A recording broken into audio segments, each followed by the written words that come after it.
Welcome to the Jay Kim Show. This is your host, Jay Kim.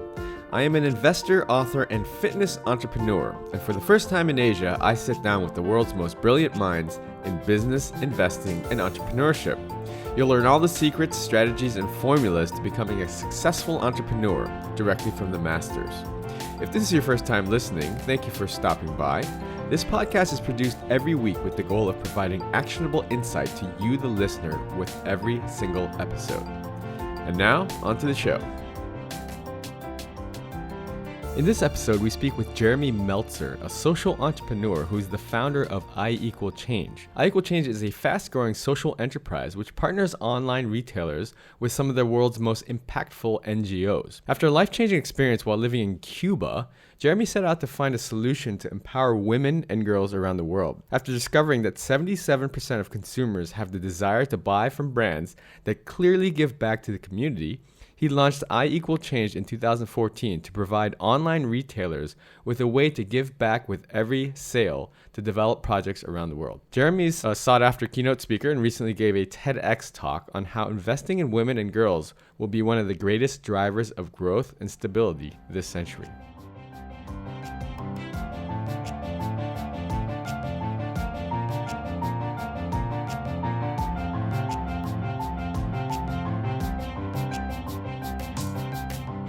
Jeremy, thank you for joining us on the podcast. We're very excited. This is going to be a big week at the Start Me Up Hong Kong 2017 festival. And so for our audience that's listening and tuning in across the region, can you just please give us a little quick intro on who you are and what do you do? Yes, thank you for having me. So my name is Jeremy Meltzer from Australia, and I'm the founder of I=Change. And we have built a cause marketing platform for online retailers to enable them to give back to extraordinary development projects around the world and receive the marketing benefits of doing so. Fantastic. And I was just reading up on your bio. You are what's called a social entrepreneur. So maybe you can tell us a little bit about your journey to how you got to where you are now. How was the idea conceived for launching something like I=Change? And just, maybe a little bit of color of why you took this path in your life. Absolutely. Well, I could talk for hours.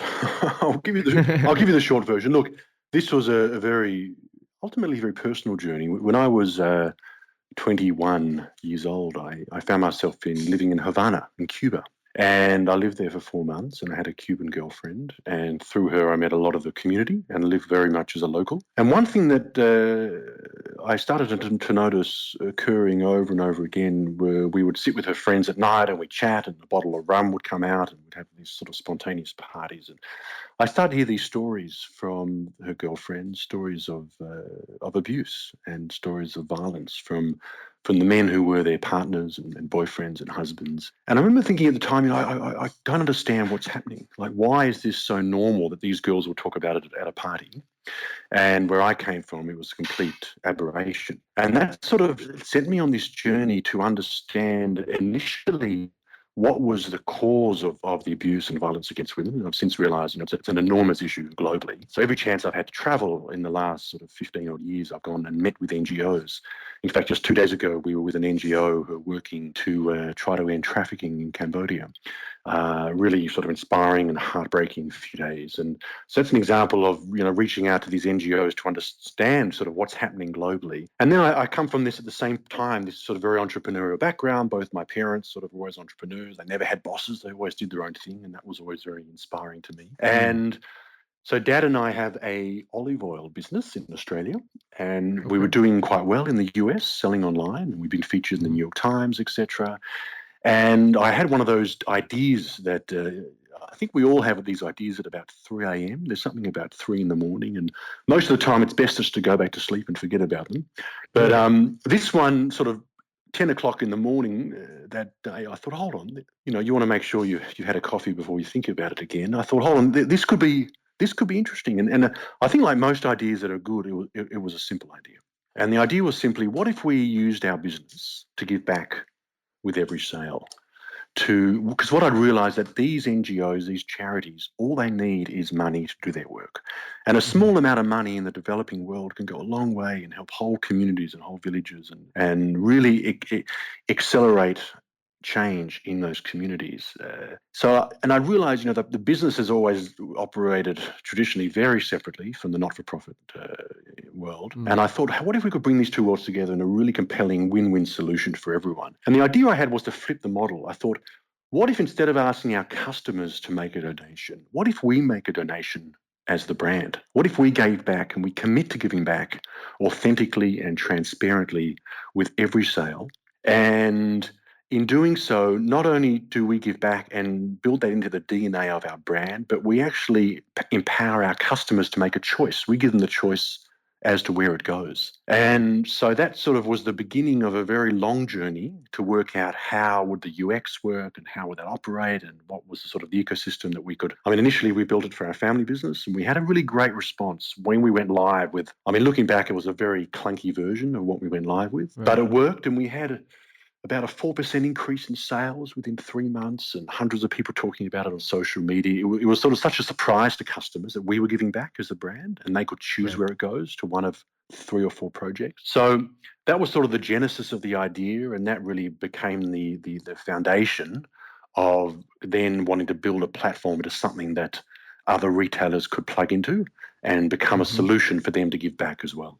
Right. I think that's a great idea. I mean, so here's my question to you. Taking a little step back, Jeremy. So the olive oil business that you and your father ran, that was already that was fine. It was profitable and everything was running smoothly, right?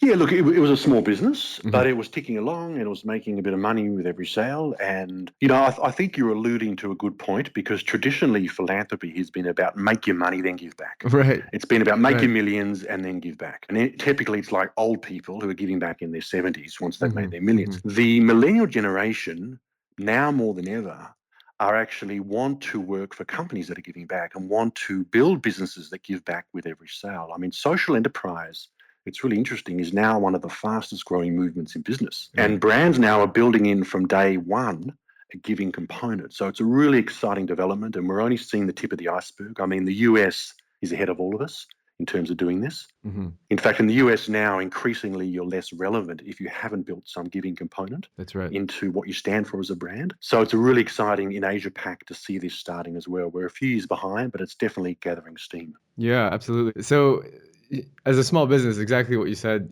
I think most people, a small business usually just is concerned about their bottom line. Now, it's interesting to hear when you said that your sales immediately went up as a result of that. So that actually probably helped your bottom line in the long run because of sort of the buzz that it was generating.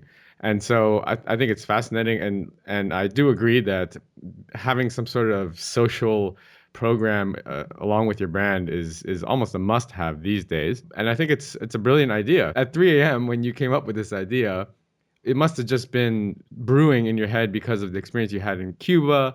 And at the same time, did you actually foresee it as potentially being able to increase your bottom line in your business, or was it purely okay? I want to do something for social change. Look, for me, the driver was what if we could empower these NGOs? And our Mm, focus is because it's something I've been passionate about is women and girls, is unlocking that right. potential of women and girls globally. And so Mm, it was really about having met with these organizations around the world who just needed a small amount of extra money to do their work. So the hmm. intention was very much how do we just help them do their work? The marketing side of it really came later. And when I built it, I thought, wow, what if we could build this? Once we had that uptick in sales with our family business, I thought, what if we could create a plug and play solution for other online retailers so they could give back? But I knew the language of business and I knew it had to resonate as much as a marketing initiative. And so when we started really thinking about how do we create this now, what can be a global platform, which is what it's becoming now for brands, how do we take iEqual Change, which is what it's called, and turn it into something that offers a lot of real-time value back to the brands who've chosen to commit to giving back with every sale. And so we very much built it through that lens, knowing that ultimately when we're speaking to business owners, we want to be able to talk about the marketing benefits rather than lead with what are the social benefits. And so Right. we've been very analytical, really testing and A/B testing and refining constantly the platform so that we can really prove, using digital tools and prove how it is driving increased awareness, increased traffic, increased sales. In fact, it's really exciting because we've been testing.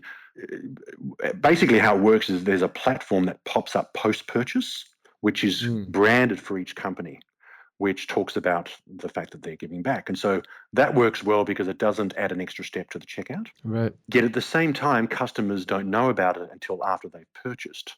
And Ah, so yes. we've been testing with a number of our really busier brands. What if they put messaging pre-purchase, the fact that because it's really a powerful brand statement to say we give back with every sale. Right. So we unlocked some really exciting data late 2016, which is we trialed some different messaging and we found a messaging that has proven to increase conversions by decreasing abandoned cart, which means people are obviously more inclined to go through with the purchase when putting things in their basket by Yes. 6%. Now, a 6% increase in conversion is enormous. Yeah, It's huge. far surpassing the cost of donations, which makes this thing so exciting. And we're really expecting a really dynamic year, an exciting year, because I know that if you can, at the end of the day, in the language of business, if you can prove increasing sales, it becomes an absolute no-brainer. Sure. This is a very, very interesting study and not study, but a segment that you're working in.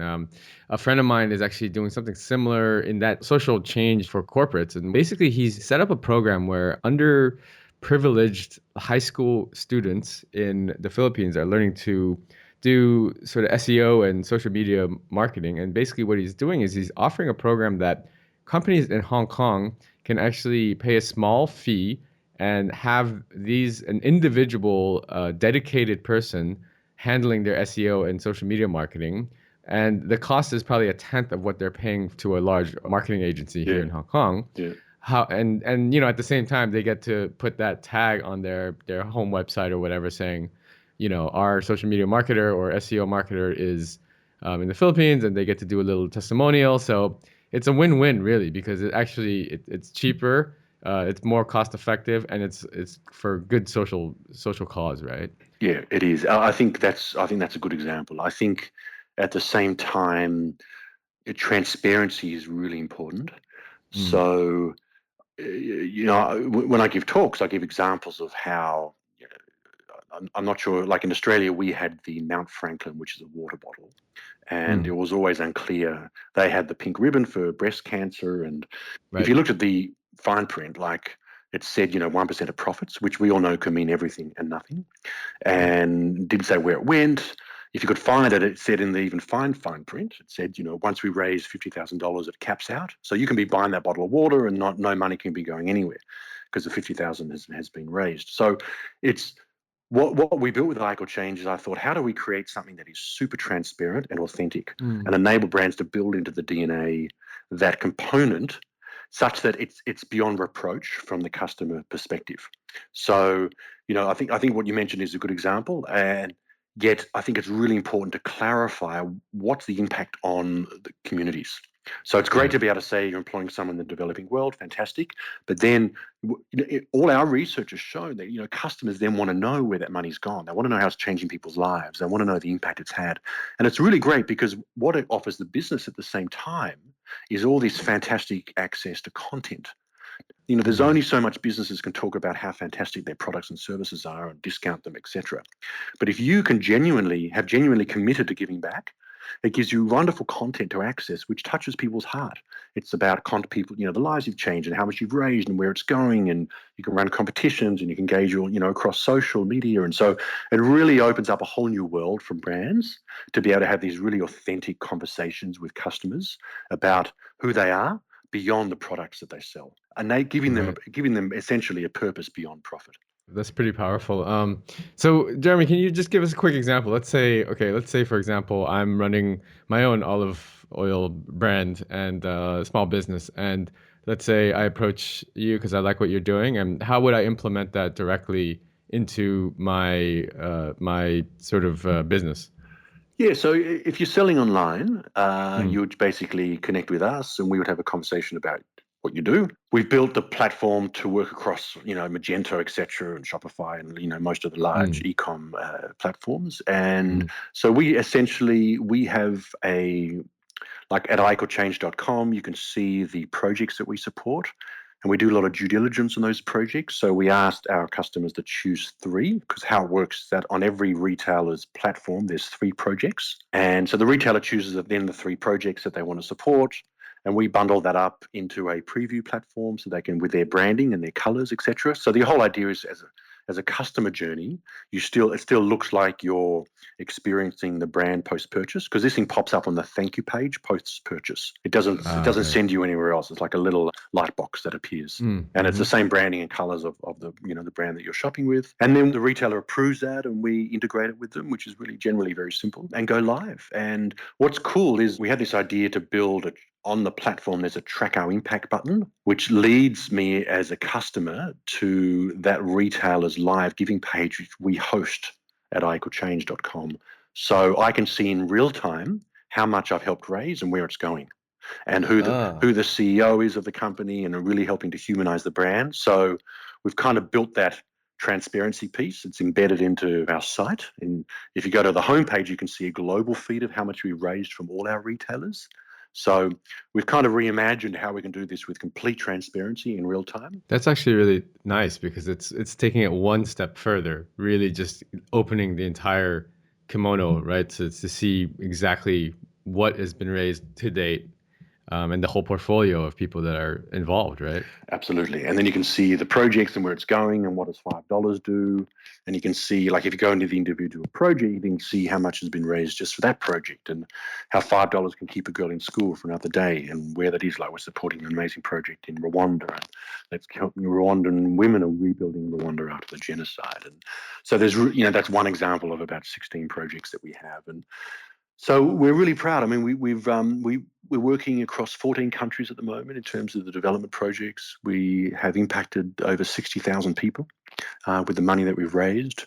We're working now in partnership with some of the most iconic retailers in Australia, partnering now with US brands that are coming on board. Mm. So it's getting Wow. really exciting, and gives me a lot of pride, I guess, to know that Yeah, this was an idea, and now we're really making a positive impact on people's lives. that's amazing, Jeremy. From 3 a.m. lying awake in your bed, fast forward to now, you're making a serious change in the world. So it's amazing to hear that. Congratulations on that. No, look, thank you. Look, it's something, and I mean, I guess to add value to your listeners, I mean, to do anything well is hard, Mm. and to do something simple is hard. And my humble advice is that if you have an idea, test it rigorously, and then devote yourself to it, and keep checking in with what the universe delivers in terms of the doors that open. And it's important not to be too. I mean, if I was very stubborn with my initial version, like, none of this would have happened. So I've really run other businesses, etc. I've really honed in on, like, okay, how do I go out and really that minimal viable product model? How do we keep Yeah. testing and refining and testing and Yep. refining? And so what we've built, I mean, I still think we're just starting, as we are, but Mm. it's on the back of a lot of testing and a lot of refining and a lot of listening and a lot of reaching out to mentors. And that's really the trick, because no one person has the answers. But if you have a good idea, you will get that feedback that it's a good idea. And it's really part of a beautiful part of the journey, is to be open to people you respect, and to reach out and to continuously improve until you've really built something that will stand up at a global level. Yeah, it's amazing. It's amazing. So you are a quite a seasoned public speaker. You gave a very sort of evocative TEDx talk. I watched it earlier, and maybe you can just give us the summary of what your message there was. Yeah, thank you. Look, that was a message ultimately about men's violence against women, and how Mm. can men become the solution to this global ancient issue. And so it was ultimately about how do we raise consciousness around this issue, because it's an issue that has been living largely in the shadows. By that I mean behind people's closed doors at homes. It's been normalized within communities in such that it's expected We believe it's a personal issue, but the fact is it's everyone's issue. And I could talk about that one for hours because this is sort of the idea that kind of was the foundation of building I Could Change. I wanted to raise money for those NGOs, but Right. I guess as a man working in this issue and speaking about this issue of violence against women, it's a really important topic. And what's interesting is that this topic globally has shifted to men. Nothing's really going to, we'll be talking about this issue 500 years from now, unless in the next 5 years, men actually realize that every woman could be our sister, our daughter, our mother under different circumstances. And so how we treat the women in our lives is symbolic of that awareness. And to have the respect and integrity for ourselves and the women in our lives. And also when we see something that doesn't feel right, to have the courage to speak out. And that's often all it takes, is just the courage to say, you know what, that's not cool. Yeah. And you say to your friend, like, actually, I don't accept that. That's not cool. Like, what if someone spoke that way about your sister? And a really simple, fairly benign comment like that can tell your friend, for example, that that's no longer acceptable and can actually start to shift and create a new normal. So my talk was ultimately about the engagement of men, about how big this is globally, and about how important it is, because there's actually a good news story, very briefly, I'll share with you, in that we know that when we empower women to realize their fullest potential, whole communities benefit. So holding women back from education, holding women back from the same levels of nutrition and healthcare and access to opportunities and resources, we're actually impoverishing ourselves. But we don't know that because we don't realize it. We're not aware of it. And so you look at the most functional societies in the world, it's where women are most engaged in public life and when they're most empowered and when they're most educated. If you look at the basket cases on the planet, it's when women are hidden away and girls are denied education. In many respects, it's as simple as that.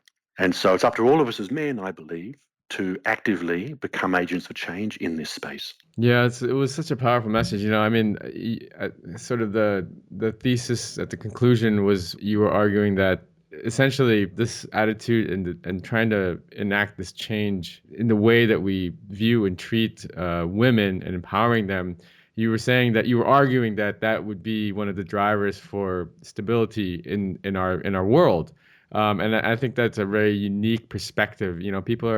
People worry about things like the markets and where oil is heading and what the next geopolitical crisis is going to be, and no one actually looks at it from that perspective, the one that you presented. So I thought that was very interesting. Yeah, look, we have this very emotional reaction to this idea of the market, and it's all emotional, right? I mean, confidence in the market is simply that, it's human confidence. And yet we have indexes and we have the results, and from every large NGO in the world, and small. If you look at most NGOs, you go to their homepages, most of them focus on women and girls. Right. And it's not a mistake. It's because they've realized that you get a higher social and economic return when you invest in women and girls. And so this stuff has been proven now over and over again. And we've only seen the tip of the iceberg in terms of what's possible. I mean, to go back to Rwanda for a minute, I was there about 12 months ago, and the country was devastated after the genocide. And the president knew that he had to unlock the potential of women and girls to create stability, reconciliation, and to grow the country. There's more women now in parliament in Rwanda than any other country in the world. Wow. And it is the fastest growing economy in Africa now, the 9th fastest growing economy in the world. Now, who would think Rwanda, right? Right. But this tiny little East African country has been rebuilt mostly by women and girls who have very senior roles in government, at the executive level, in the public and private sector. And it's really incredible what's happened in the last 22 years since the genocide. So I think that's a really fascinating case study for what's possible when you kind of start again, as they did after the tragedy of the genocide, and unleash their potential on the country, which President Kagame did in his wisdom, knowing that it was so important to rebuild the country as quickly and as powerfully as possible. Right. Wow, Rwanda. Yeah, I know. Who would think?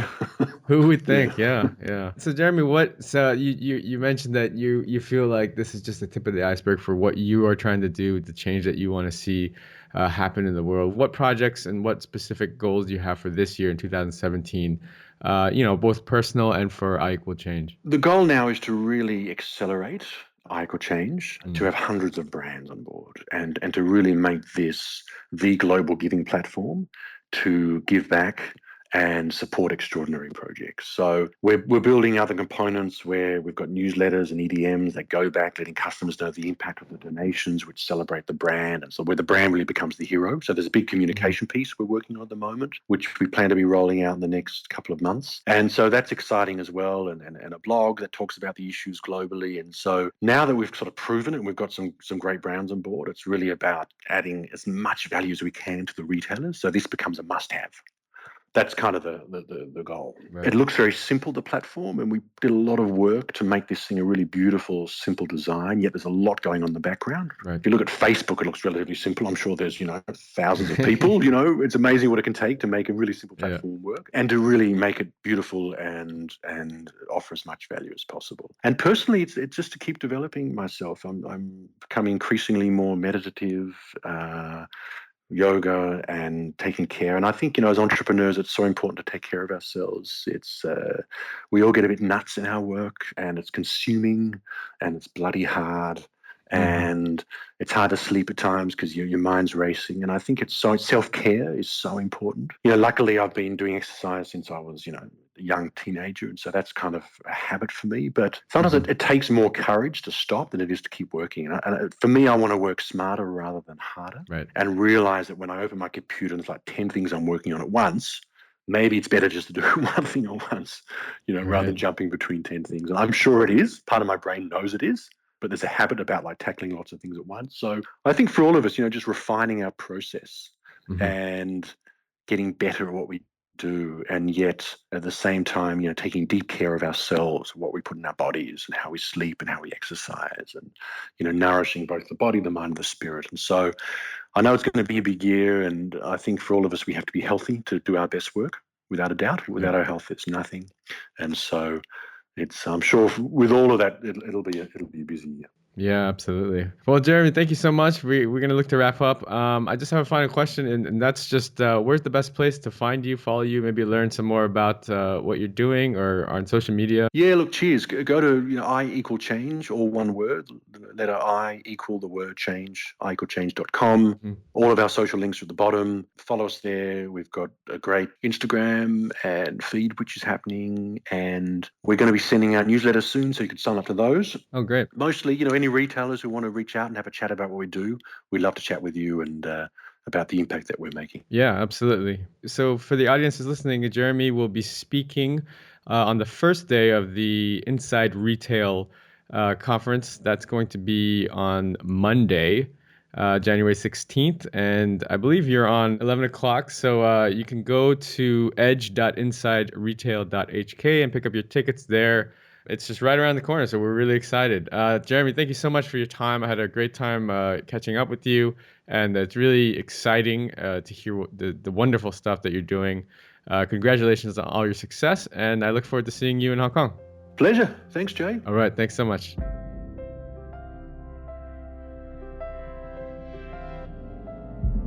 I hope you enjoyed today's episode. All the show notes and links can be found over at jkimshow.com. Come back often and make sure you subscribe, rate, and review. Don't forget to join us next week for another exciting episode of The J. Kim Show. I'd love to hear your comments. You can find me on Twitter at JKimmer, JAYKIMMER. See you guys next week.